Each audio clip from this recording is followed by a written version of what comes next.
मंगळचं गोचर हे वृश्चिक राशीमध्ये झालेलं आहे 27 तारखेला, 27 ऑक्टोबरला. येणारे 41 दिवस वृश्चिक राशीमध्ये मंगळ असणार आहे. मंगळ इथे उच्चचा मानला जातो, कारण ही राशी मंगळचीच राशी मानली जाते. मंगळ जेव्हा उच्चचा होतो तेव्हा काय गोष्टी होतात, आणि वृश्चिक राशी ही कालपुरुष कुंडलीनुसार 8व्या घरामध्ये होते. तो खूप साऱ्या अशा राशी आहे ज्यांना चांगले परिणाम सुद्धा पाहायला मिळतील, आणि काही राशी अशा सुद्धा आहेत ज्यांना वाईट परिणाम पाहायला मिळतील. स्पेशली ज्यांच्या साडेसाती आहेत, ज्यांच्या शनिडह्या आहेत, त्यांनी स्वतःची काळजी घ्या. हनुमान चालीसा नेहमी करा.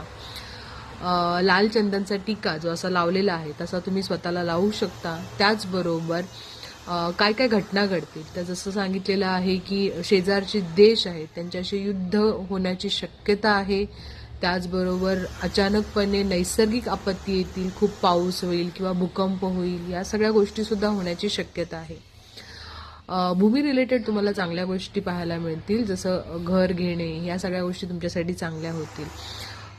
पण सगळ्यात महत्त्वाचं आहे रागावर नियंत्रण ठेवणे. गाडी चालवताना खूप सांभाळून सगळ्यांनीच व्यवस्थित काळजी घ्या.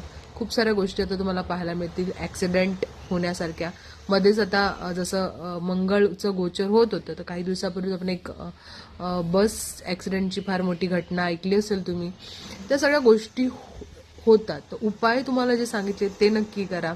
उपाय करणं गरजेचं आहे.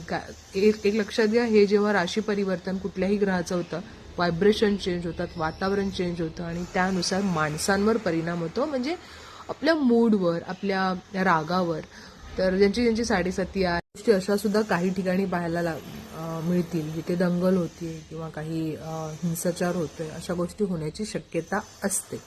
त्यामुळे स्वतःची काळजी घेणे, स्वतःच्या फॅमिलीची काळजी घेणे, उपाय करणे, गाडी चालवताना नीट चालवणे, या सगळ्या गोष्टी करणं गरजेचं आहे.